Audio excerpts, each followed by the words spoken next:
Hello students, welcome back to JCE Connect. In previous lecture we have discussed about the Pelton wheel and its components and how to draw the velocity triangle for the Pelton wheel bucket. So in this particular session we'll derive the equation for work done and efficiency of the Pelton wheel. For that we need to draw the velocity triangle, and from the velocity triangle we have to get the force exerting by the jet as well as the work done by the jet and efficiency of the Pelton wheel bucket. Then for that here I have drawn the plan of the bucket. This shows the plan of the bucket. So it has a hemispherical shape. So it looks like when you join two spoons together, and whatever the shape you get, so it will be like that. Then this common line, this represents the splitter of the bucket, and this one is the groove made at the bottom of the bucket. This is the groove, and this represents the width of the bucket, and this is the length of the bucket, and this is a stem which is to be connected to the runner of the Pelton wheel. So just if you cut at this portion XX, so it looks like this. This is the section at XX. So here we get the central part, that is a splitter, and this is the curved shape of the bucket, this and this. Now the inlet velocity, this is the inlet velocity triangle, which represents the straight line. Since the jet is striking the bucket at the center of the bucket, and that too at splitter, and it is striking tangentially where alpha is equal to 0 as well as theta is equal to 0.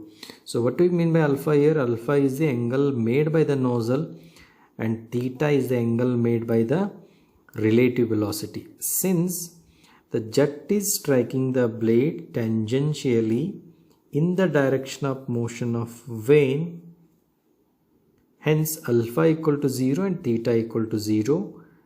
Since alpha is 0, theta is 0, the velocity triangle will be a straight line. And when the velocity triangle is straight line, the AB represents the velocity of the vane and BC represents the relative velocity relative velocity of the jet with respect to the bucket, and AC represent the velocity, that is absolute velocity of the jet, which is equal to the whirl velocity. And in this at inlet, the velocity of flow will be 0. As you know, VW1 and VF1 are the components of absolute velocity. Since alpha is 0 here, then only you will be getting whirl velocity at the inlet, and the flow velocity will be 0. And remember, for a Pelton wheel bucket, the inlet velocity triangle will be always a straight line, because alpha is 0, theta is 0. If the jet is striking by making some angle with the horizontal, then you know how to draw the velocity triangle at the inlet. Okay, so otherwise the velocity triangle will be a straight line. Okay, this V1 is equal to VW1 here, and AB is U1 and BC is VR1, and this represents the angle of deflection here. So after striking the jet at the center, it get splitted into two parts equally. Then it will glide over the surface of the vane and it exits. Okay, so as it exits, then if you draw this VR2 back, project it back, then this represents the angle of deflection.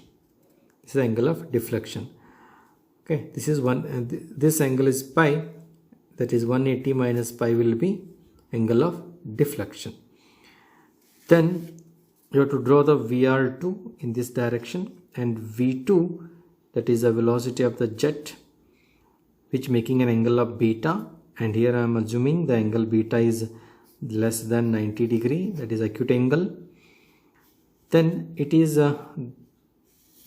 this is pi and this is also pi.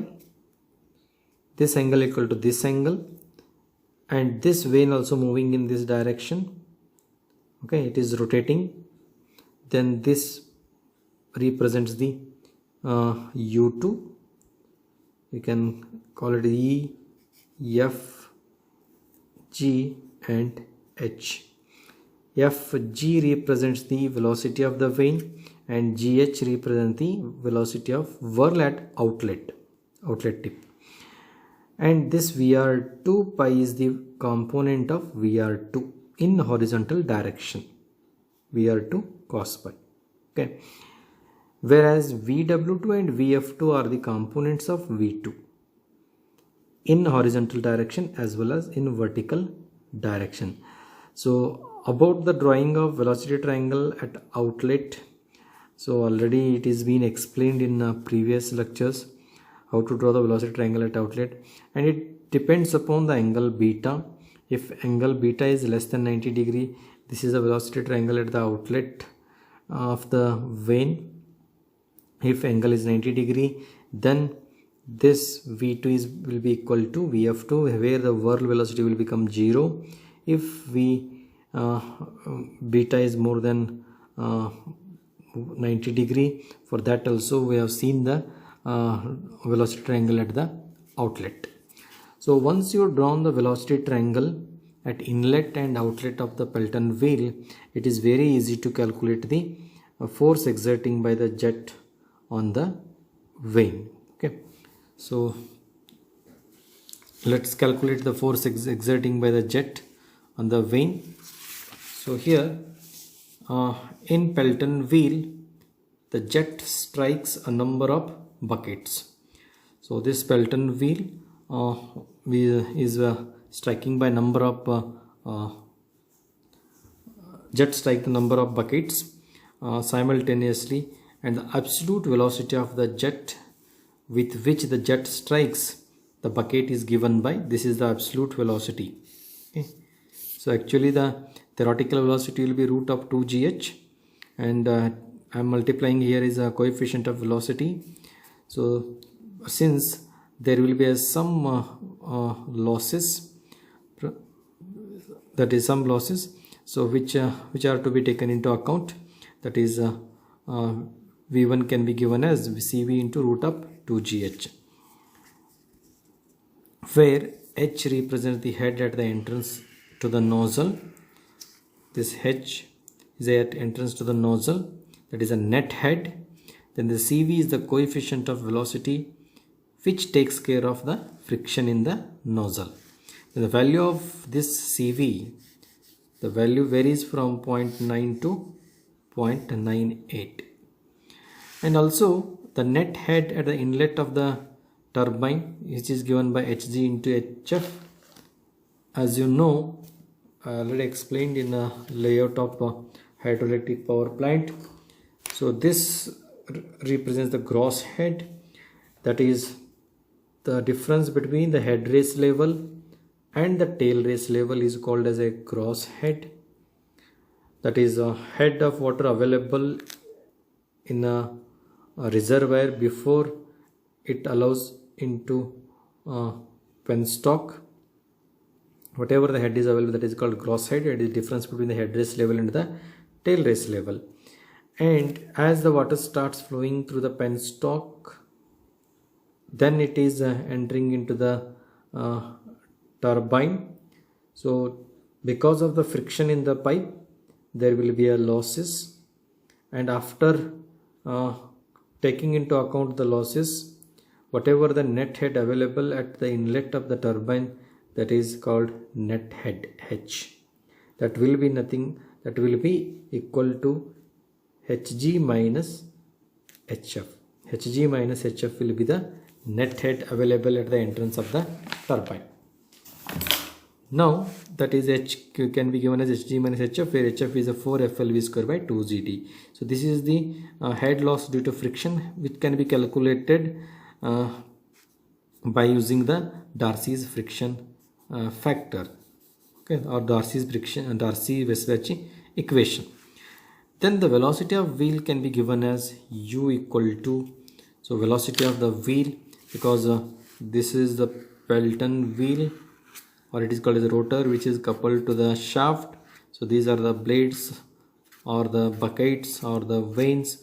Then the jet will be striking in this direction. Because of this jet striking the buckets, the bucket will receive the force, and this bucket transfers the force to the wheel, and the wheel starts rotating. As the wheel starts rotating, the shaft is also start rotating, and again the shaft is coupled with the generator, hence the production of electricity. This will continue. So here the wheel speed, that is U, is given by Ku times root of 2gh, where Ku is the speed ratio, and it is the ratio of wheel to the jet speed that we'll calculate in this derivation. So how we get the ratio of wheel to the jet speed, and here you remember this U, that is, as this vane is moving in this direction, U1 represents the velocity of vane at the inlet tip, and U2 will be velocity of the vane at the outlet tip. U1 equal to U2 equal to U.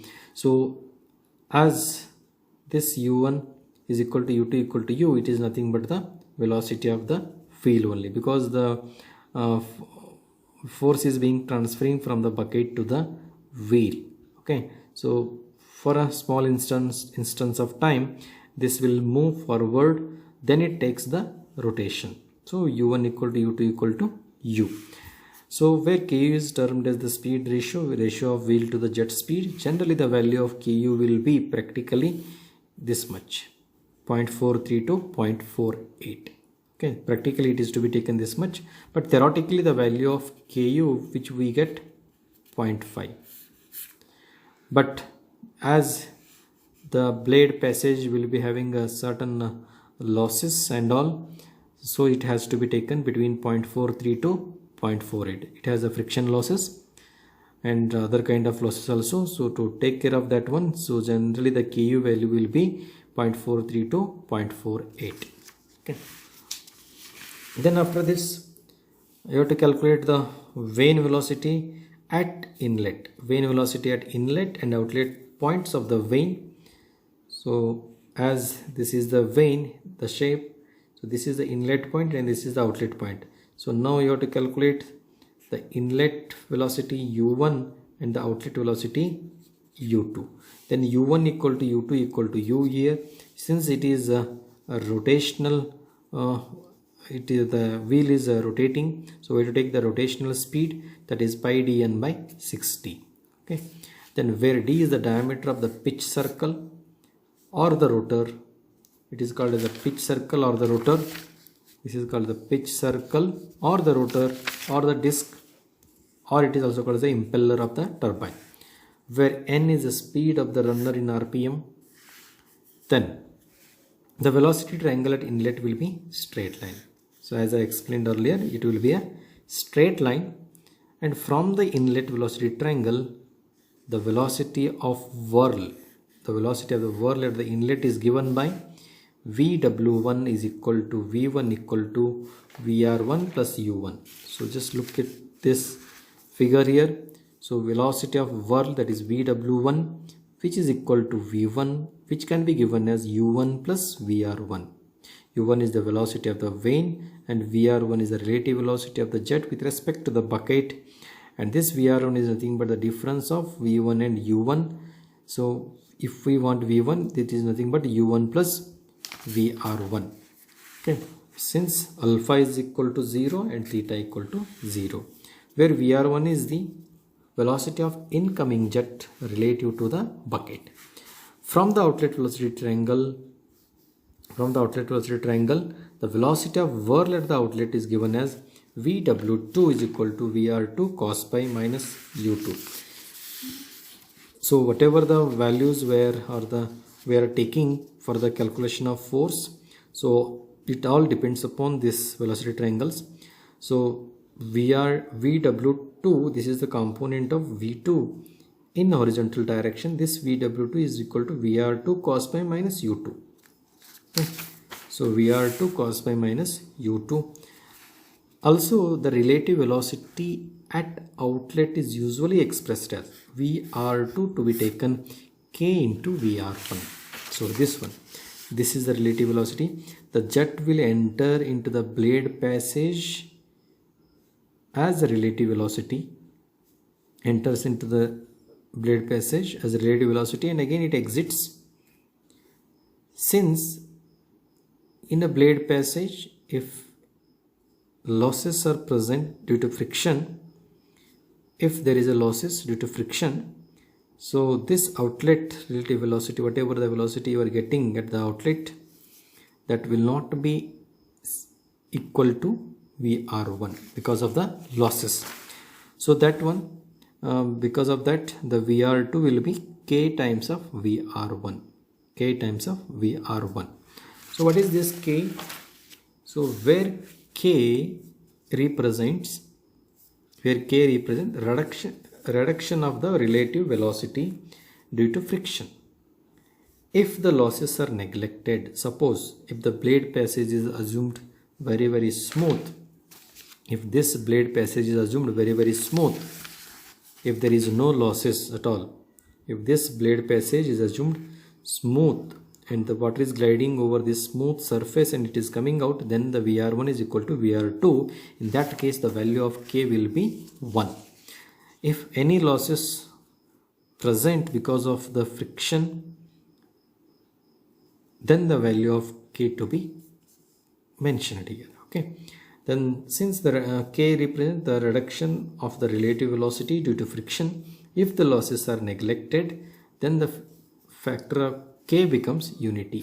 That is, value of K will be 1.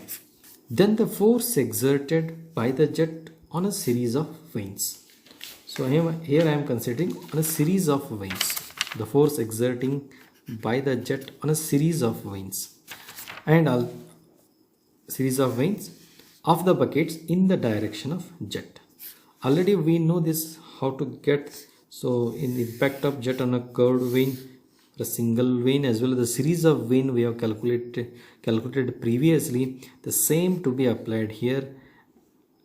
Okay, so here for a series of vane, this is the mass flow rate. Here I am applied impulse momentum principle. After applying impulse momentum principle, that is mass per second into bracket initial velocity minus final velocity, and the same equation we have been derived previously for considering the series of vane. Please refer that one, there you will understand how it has come. So force exerting by the jet is for a series of vane equal to the mass per second into bracket initial velocity minus final velocity. Then after simplifying, you will get rho a v1 into bracket vw1 plus vw2. Why the plus sign here? Because the beta is acute angle or less than 90 degree. The work done per second, Fx into u, force multiply with the velocity of the vane. Then substitute the value of Fx here, rho a v1 vw1 plus vw2 into u. Then also work done per second can be given as rho a v1. Then substitute the value of vw1 is nothing but v1, and in terms of vr2, that is vr2 cos pi minus u, this is vw2 into u. But vr2 is equal to what? K into vr1. So K into bracket v1 minus u1, because vr1 is equal to v1 minus u1. So can be substituted here. So here we can write v1 is equal to v2 equal to u. So assuming the inlet velocity, that vane velocity and outlet vane velocities are same. So rho a v1 into bracket v1 plus k times of v1 minus u cos pi minus u into u. Then simplify again, rho a v1 minus u plus k into v1 minus u cos pi into u. Then work done per second can be given as rho a v1 into bracket v1 minus u. Take the common v1 minus u out. Then you will get finally 1 plus k into cos pi into U. Then after this, the efficiency of the jet can be given as, finally, so we are interested in efficiency of the jet. So this can be given as work done per second divided by kinetic energy per second. It is output by input. So what input we are giving at the inlet of the turbine is kinetic energy of the water. That is jet power. That is kinetic energy of the water per second striking. Okay, so as we know the kinetic energy formula, half rho A V1 Q, because we know the kinetic energy equal to half mv square, but we want per second, then this is also per second. When you simplify this one, we get rho A VQ. Okay, so this is the kinetic energy per second at the inlet of the turbine. Then the output, as we know, that is the work done per second. Substitute here. After substituting, simplify this one. Then after simplifying, we get 2 times of U into bracket V1 minus U divided by V1 square into 1 plus K to cos pi. Okay, then for maximum efficiency, d eta by du is equal to 0. The differentiate efficiency with respect to the bucket velocity. So the efficiency depends upon the velocity of the bucket. We have to differentiate with respect to the bucket velocity for a given system. So this value should not be equal to 0. Okay, so take it out, then you have to differentiate only this term, then differentiate. Finally you will get, after differentiating, you will get the velocity of vane will be the half the jet velocity, or you can take the ratio of u by v. So it is u by v1 is equal to 0.5 we get, and this is represented as ku, where ku is called speed ratio. Remember, where ku is called speed ratio, as we earlier discussed, it is the ratio of wheel to the jet speed, and the value will be 0.5 as we discussed earlier. So look here, as I mentioned earlier, where ku is called wheel, that is the ratio of wheel to the jet speed. This is called as a speed ratio. Theoretically, we get the value of ku as a 0.5, but generally, practically, it is to be taken between 0.43 to 0.48. Okay, so the ratio of wheel to jet speed is termed as speed ratio. Okay, so I'll come back to this term, that is u by v is equal to 0.5. Okay, so how it can be taken into account in calculating the efficiency of the jet. So now theoretically what it says, the efficiency of jet will be maximum, or the Pelton will give the maximum efficiency when the vane velocity or the bucket velocity is equal to the half the jet velocity. When the bucket velocity becomes half the jet velocity, then the efficiency achieved is maximum. Okay, so substituting this value in the above equation number 1, so this value, whatever the value we have calculated here, substitute in equation number 1, then what we get, so if we substitute this one here, then substitute here and simplify it. So after simplifying, we get 1 plus cos pi divided by 2. Okay, just to substitute value of u here, then simplify it, we get finally 1 plus k into cos pi by 2 into 100. And what is the value of k? How to get this value of k? This value of k, it depends upon the smoothness of the blade passage. If the blade passage is very smooth, if there is no friction at all, then the value of k will be unity. If there is no friction along the vane surface, then the value of k will be 1. Otherwise, whatever the friction produces by the blade, you have to take the value of that one, then you have to substitute and get the efficiency. So eta max will be 1 plus cos pi by 2 into 100. For a semicircular vane, the pi value will be 0. Means if the vanes are like this, semicircular vanes, if the shape is like this, okay, so if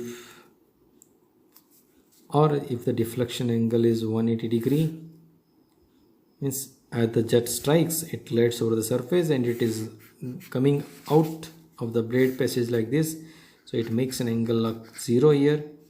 So as the angle is 0 here, then we can call it as a deflection angle is 0 or 180 degree. When deflection is 0, then we get 100% of efficiency. This is only theoretically, but practically what happens, practically suppose as the jet strikes, if it is coming out by making an angle of 0 degree, okay, 0 degree, so as it strikes, it moves forward, but it will be holding certain quantity of water in the passage of the blade. As it moves, then it will release the water after going forward. It will release the water, whatever the water it is been releasing here, then that will falls on the back of the bucket. So it will interrupt the movement of the bucket. So for that reason, so to this water should not fall on the back of the bucket, so it has to be fall away from the bucket. So that is the reason. So the angle, the deflection angle to be given as generally 170 to 180 degree, means whatever the jet strikes, so it has to go like this. It should not fall on the back of the bucket, which will reduce the speed of the runner. So instead of falling on the back of the incoming bucket, because the jet is striking here, so as it strikes, it moves forward. So when it moves forward, it will be holding certain amount of water inside the bucket. Then as it comes in this position, so it will release the water whatever it holds. Then if we are not giving any provision to release the water in proper way, then this will be falling on the back of the bucket, which will reduce the speed of the runner. So that's why the deflection angle will be given 160 to 170 degree. Then this angle will be generally 10 degree or 5 degree or 15 degree. So if it is 10 or 5 degree, then the cos phi or cos 10 to be substituted here. So finally or practically the eta will be 96 to 99% we get. 96 to 99% we get the efficiency. Okay, so theoretically we assume if we assuming the vanes are semicircular, for a semicircular vane the deflection angle will be 0 or 180 degree. For that we get 100%, but 100% we cannot achieve because of some practical problems. So we achieve the efficiency of wheel only 96 to 99%. Okay, I hope you understood this derivation. This is a very important derivation. And also one more thing, as I said, the value of Ku will be U by V equal to 0.5. Okay, the value of Ku. But what happens here,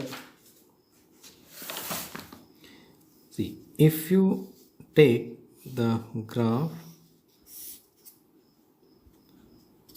this is efficiency and this is speed ratio, U by V. If you take this one, okay, see, if suppose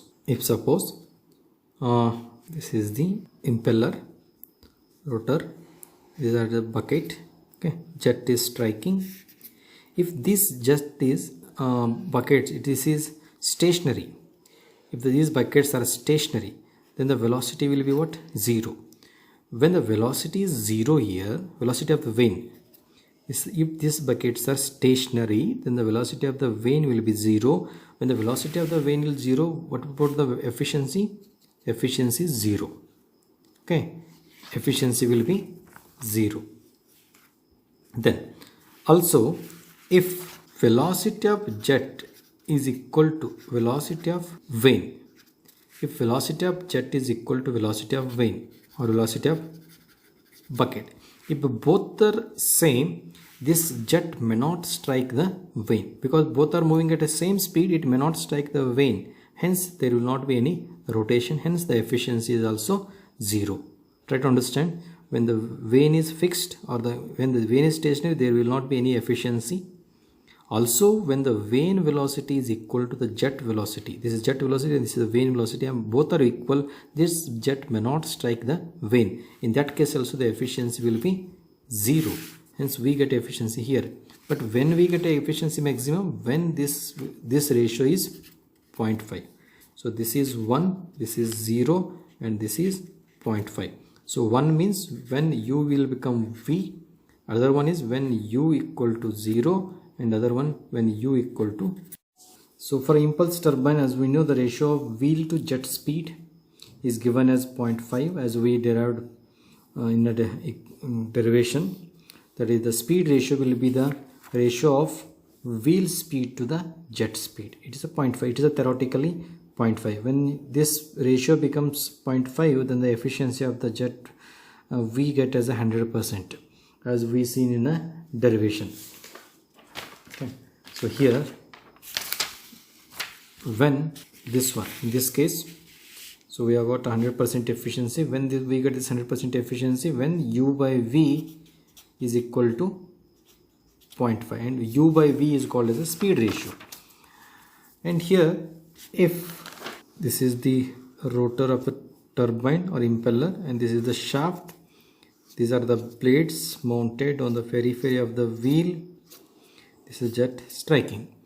When this vane or the bucket velocity is 0, means these buckets are stationary.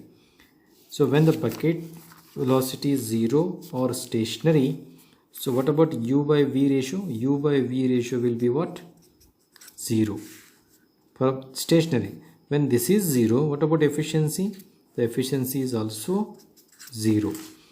Also, when this is the jet and this is a vane, when velocity of jet is equal to velocity of bucket, when both are equal, jet velocity as well as the bucket velocity, when both are equal, then this jet may not strike the bucket, because both are moving at the same speed, hence it may not strike the bucket, hence there is no rotation, hence the efficiency will be 0. So for when we get that one, when v equal to u, okay, 0. But when we get the maximum efficiency, the efficiency will be maximum when the speed ratio will become 0.5, means it will, the efficiency will increases up to 0.5. So when the speed ratio increases, this ratio increases, again the efficiency go on decreases. Okay, so this is maximum efficiency what we get. Okay, when we get a maximum efficiency, when this speed ratio will become 0.5. When this becomes a 0.5, we get the maximum efficiency. Okay, so but theoretically the speed ratio will be 0.5. Theoretically the speed ratio is 0.5, but practically the Ku value to be taken 0.43 to 0.48, because it will be having a certain friction losses. So hence this term will take care of that friction losses and all. So that's why we take 0.43 to 0.48. I hope you understood this one, this graph. Okay, so the maximum efficiency we achieved when the speed ratio will be 0.5, that is theoretically. Then practically this speed ratio will be between 0.43 to 0.48. Okay, so with this you practice the derivation of the Pelton wheel, that is work done and efficiency of a Pelton wheel turbine. So generally that derivation will be asked for 15 to 20 marks, and practice that derivation and how to draw the velocity triangle at inlet as well as at outlet, and from the velocity triangle you can easily calculate the force as well as the work done and efficiencies. So I hope you understood this one. Then the next class we'll solve some problems as well as the working proportions of a Pelton wheel. Thank you. Hello students, in continuation with the previous lecture, that is lecture number 4.8.2. So for impulse turbine, as we know, the ratio of wheel to jet speed is given as 0.5 as we derived in the derivation. That is, the speed ratio will be the ratio of wheel speed to the jet speed. It is a 0.5. It is a theoretically 0.5. When this ratio becomes 0.5, then the efficiency of the jet we get as 100%, as we seen in a derivation. Okay. So here, when this one, in this case, so we have got 100% efficiency. When we get this 100% efficiency, when U by V is equal to 0.5, and U by V is called as a speed ratio. And here, if this is the rotor of a turbine or impeller and this is the shaft, these are the blades mounted on the periphery of the wheel, this is jet striking. When this vane or the bucket velocity is 0, means these buckets are stationary. So when the bucket velocity is 0 or stationary, so what about U by V ratio? U by V ratio will be what? 0 for stationary. When this is 0, what about efficiency? The efficiency is also 0. Also, when this is a jet and this is a vane, when velocity of jet is equal to velocity of bucket, when both are equal, jet velocity as well as the bucket velocity, when both are equal, then this jet may not strike the bucket, because both are moving at the same speed, hence it may not strike the bucket, hence there is no rotation, hence the efficiency will be 0. So for when we get that one, when V equal to U, okay, 0. But when we get the maximum efficiency, the efficiency will be maximum when the speed ratio will become 0.5. Means it will, the efficiency will increases up to 0.5. So when the speed ratio increases, this ratio increases, again the efficiency go on decreases. Okay, so this is maximum efficiency what we get. Okay, when we get a maximum efficiency, when this speed ratio will become 0.5. When this becomes a 0.5, we get the maximum efficiency. Okay, so but theoretically the speed ratio will be 0.5. Theoretically the speed ratio is 0.5, but practically the Ku value to be taken 0.43 to 0.48, because it will be having a certain friction losses. So hence this term will take care of that friction losses and all. So that's why we take 0.43 to 0.48. I hope you understood this one, this graph. Okay, so the maximum efficiency we achieved when the speed ratio will be 0.5, that is theoretically. Then practically this speed ratio will be between 0.43 to 0.48. Okay, so with this you practice the derivation of the Pelton wheel, that is work done and efficiency of a Pelton wheel turbine. So generally that derivation will be asked for 15 to 20 marks, and practice that derivation and how to draw the velocity triangle at inlet as well as at outlet, and from the velocity triangle you can easily calculate the force as well as the work done and efficiencies. So I hope you understood this one. Then the next class will solve some problems as well as the working proportions of a Pelton wheel. Thank you.